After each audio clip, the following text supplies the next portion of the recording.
तो question number 16 जिसमें ये कह रहा है कि एक आपकी अनन्या लिमिटेड नाम की एक कंपनी थी।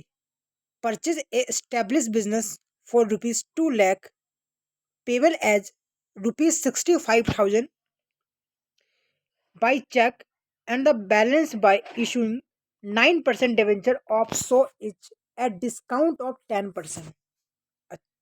क्वेश्चन ये कह रहा है कि एक आपकी अनन्या लिमिटेड नाम की एक कंपनी है जिसने किसी का बिजनेस खरीद लिया है। जिसने किसी का क्या खरीदा है? जिसने किसी का बिजनेस खरीद लिया है 2 लाख रुपए में। 2 लाख रुपए में अन्य लिमिटेड ने किसी का बिजनेस खरीद लिया है। आगे ये कह रहा है जब इसकी पेमेंट करने की बारी आई ना, पेमेंट तो करना पड़ेगा ना, तो जब पेमेंट करने की जब बारी आई तो अनन्या लिमिटेड ने उस 2 लाख की जो बिजनेस खरीदा है उसके बदले 65,000 रुपए का पेमेंट बाई चेक कर दिया, जैसा कि क्वेश्चन ये भी कह रहा है हमें। ठीक है, and the balance by issuing 9% debenture of सो इच एट डिस्काउंट ऑफ 10%। कहने का मतलब यह है, देखो आपको जिससे अनन्या लिमिटेड ने बिजनेस खरीदा था उसको 2 लाख रुपए देने थे। उस 2 लाख में उस 2 लाख का 65,000 की पेमेंट तो चेक से हो गई। तो अब कितना बचा बैलेंस? अब आपका बैलेंस बचा 1,35,000 रुपये। 2 लाख में से 65,000 रुपये आपने चेक दे दिया। अब बैलेंस बचा है 1,35,000 रुपये, जिसके बारे में क्वेश्चन क्या कह रहा है? इसके बारे में ये कह रहा है कि balance bye issue 9% 9% of debenture of storage, यानी कि बैलेंस अमाउंट के लिए अनन्या लिमिटेड अपनी कंपनी के डिबेंचर इशू कर रही है। और एक डिबेंचर की कीमत क्या है? एक डिबेंचर की फेस वैल्यू आपकी 100 रुपये है। जिसे इशू कितने में किया कंपनी ने? जिसको इशू किया कंपनी ने डिस्काउंट ऑफ 10%, यानी कि 100 रुपये का 10% होता है 10 रुपये। इसका मतलब 90 रुपये में कंपनी ने इशू करा है। फेस वैल्यू आपकी 100 रुपये, डिस्काउंट 10%, यानी कि कंपनी ने 90 रुपये में इशू करा है। तो सबसे पहले जनाब सबसे पहले हम ये निकाल लेते हैं कि हमारी अनन्या लिमिटेड नाम की कंपनी कितने नंबर ऑफ डिवेंचर इशू करेगी उससे जिससे हमारी कंपनी ने बिजनेस खरीदा है। तो कितने डिवेंचर इशू करेगी? देखो वैसे तो आपको 2 लाख रुपए देने हैं, वैसे तो आपको उस वेंडर को आपको 2 लाख रुपए देने हैं जिससे हमारा बिजनेस खरीदा कंपनी ने। लेकिन उस 2 लाख में 65,000 रुपए की पेमेंट आपने ऑलरेडी चेक से कर दिया है। तो अब कितना देना है आपको? अब आपको देना है 1,35,000 रुपये, जिसको हम डिवाइड कर देंगे इशू प्राइस से, ना कि फेस वैल्यू से। हम डिवाइड करते हैं हमेशा इशू प्राइस से, जो आपका 90 रुपये है। 100 रुपये फेस वैल्यू, 10 रुपये डिस्काउंट, यानी कि 90 रुपये है। यानी कि 1,35,000 आपको डिवाइड करना, ना कि 2 लाख से डिवाइड नहीं करना आपको करना है 1,35,000 डिवाइड, क्योंकि उस 2 लाख का 65,000 की पेमेंट आपने ऑलरेडी कर दिया है। यानी कि 1,35,000 डिवाइड में 90 तो कितना आएगा? 1,500 आएगा। यानी कि अनन्या लिमिटेड 1,500 डिबेंचर इशू करेगी। एक तो 65,000 का चेक देगी, इसके अलावा 1,500 डिबेंचर भी इशू करेगी, एक डिबेंचर 90 रुपये का। ठीक है, ये तो आपकी यहाँ तक की बात हो गई। अब हम जनरल एंट्री भी कर लेते हैं इसकी। क्या है? तो यहाँ पे आपकी 2 जनरल एंट्री होगी, जैसा हम करते हुए आ रहे हैं प्रीवियस क्वेश्चन के अंदर। तो यहाँ भी 2 एंट्री होगी। फर्स्ट एंट्री क्या होगी? Asset account debit to vendor. जैसे अनन्या लिमिटेड, देखो बिजनेस खरीदने का मतलब क्या होता है? बिजनेस खरीदने का मतलब ये होता है कि उस कंपनी के जितने भी आपके एसेट्स हैं उस पे आपका हक होगा।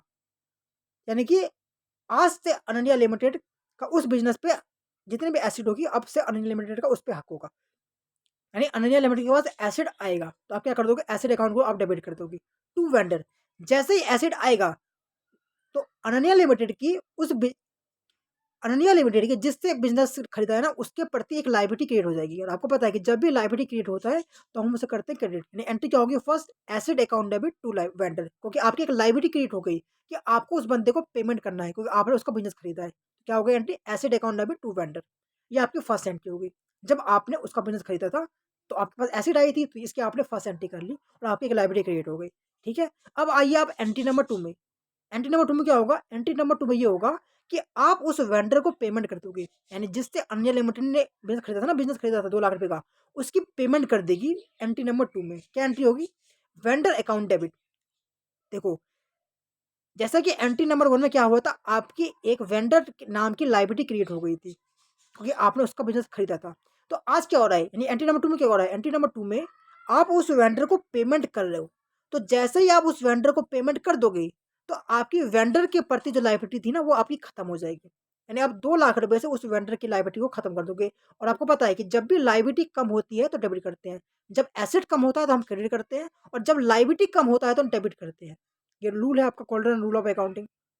तो वेंडर अकाउंट डेबिट 2 लाख रुपए टू डिबेंचर, टू डिबेंचर। देखो आपकी कंपनी कितने डिबेंचर इशू कर रही है, अब आप निकाल चुके हो कि हमारी कंपनी यानी अन्य लिमिटेड कितने डिबेंचर इशू कर रही है, 1500, यानी कि 1500 इनटू में। अब आपको ये भी पता होना चाहिए कि डिबेंचर और शेयर कैपिटल में क्या आता है। डिबेंचर और शेयर कैपिटल में हमेशा आती है फेस वैल्यू, यानी कि 100 रुपये, यानी कि 1500 डिबेंचर आप इशू कर रहे हो, 1500 इंटू में 100, यानी कि 1.5 लाख रुपए आपका आएगा डिबेंचर, यानी कि to rate of debenture 1.5 lakh रुपए, 1500 इंटू में 100।